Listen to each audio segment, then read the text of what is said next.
À moins de vivre sous une roche ou dans un bunker nucléaire, vous êtes au courant qu'on assiste présentement à une montée des tensions entre les États-Unis et la Corée du Nord. Ne serait-ce que sur Twitter, où Donald Trump s'amuse à appeler le dictateur nord-coréen le Little Rocket Man, ou en français, le petit homme fusée. Ne pas confondre avec le petit homme frustré, ça, c'est le maire de Québec. De son côté, le dictateur nord-coréen a qualifié Donald Trump de « dotard », un mot qu'à peu près personne ne connaissait, mais qui existe. Dotard signifie une personne vieillissante démontrant des pertes de capacité mentale. Oh! 1-0, Kim Jong-un.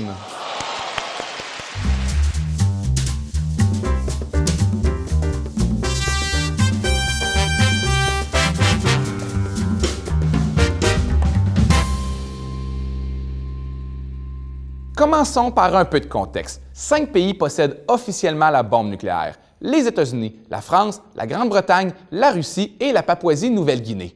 Non! Le 5e pays, c'est la Chine.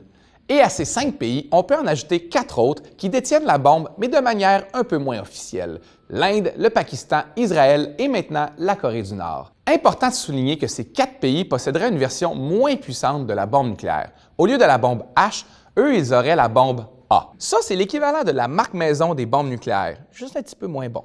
En tout, ces 9 pays se partagent 15 000 engins nucléaires, mais les États-Unis et la Russie possèdent la grande majorité de ceux-ci, ils en ont à eux seuls plus de 14 000.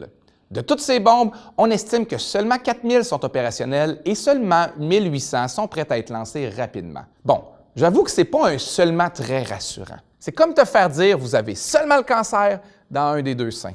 Depuis la création de la bombe nucléaire en 1945, seulement 2 ont été utilisées dans un contexte de guerre, soit celle de Nagasaki et celle de Hiroshima, ce qui aurait d'ailleurs mis fin à la Deuxième Guerre mondiale. Question encore une fois de se rassurer, si Little Boy, la bombe lancée sur Hiroshima, possédait une puissance de 15 kilotonnes, Tsar Bomba, la bombe la plus puissante actuellement, possède une puissance de 50 000 kilotonnes. Tsar Bomba. On dirait le nom du prochain hit de l'été. Pour en revenir à la Corée du Nord, personne ne connaît réellement ses capacités nucléaires. Pour donner une idée de l'opacité du régime, on ne connaît même pas l'âge de Kim Jong-un. Mais les experts l'estiment à 33 ans. Quand on dit expert, on ne doit pas parler de Jean Héroldi, parce qu'à voir comment Kim Jong-un s'habille, il dirait « t'as l'air d'une matante de 47 ans ». Selon la CIA, Kim Jong-un serait quelqu'un de sain d'esprit. Par contre, les experts le décrivent comme cruel et méchant. Mais on souligne qu'il est ni fou ni psychopathe. C'est quand même un bon début. Maintenant, regardons de l'autre côté du ring, Donald Trump. Un homme qu'un de ses principaux conseillers qualifie de fucking moron. C'est à quoi Trump a répondu « J'ai un QI super élevé ». Ça, c'est l'équivalent de dire « J'ai un super gros pénis » à quelqu'un qui t'avait juste demandé l'heure. Bien que les psychologues et psychiatres se soient donné comme règle de ne pas diagnostiquer les personnalités publiques à distance, pour Trump, ils ont fait une petite exception. On lui attribue un trouble de la personnalité narcissique. Il serait impulsif, méprisant, imperméable à la critique et convaincu de sa propre grandeur. Mais heureusement, de très nombreuses procédures empêchent un président de pouvoir déclencher une guerre nucléaire. Non, c'est pas vrai. En réalité, c'est super simple, même pour un fucking moron. En supposant que les États-Unis soient attaqués, le président dispose d'environ 12 à 30 minutes pour prendre sa décision. C'est que le président est toujours accompagné par un soldat qui possède une petite valise dans laquelle se trouve tout le matériel nécessaire pour lancer une bombe nucléaire. C'est aussi simple que ça. Simple? Le gars a 2 mallettes. Si tu pensais que choisir la bonne valise au banquier, c'était stressant. Oh non, c'est pas la bonne!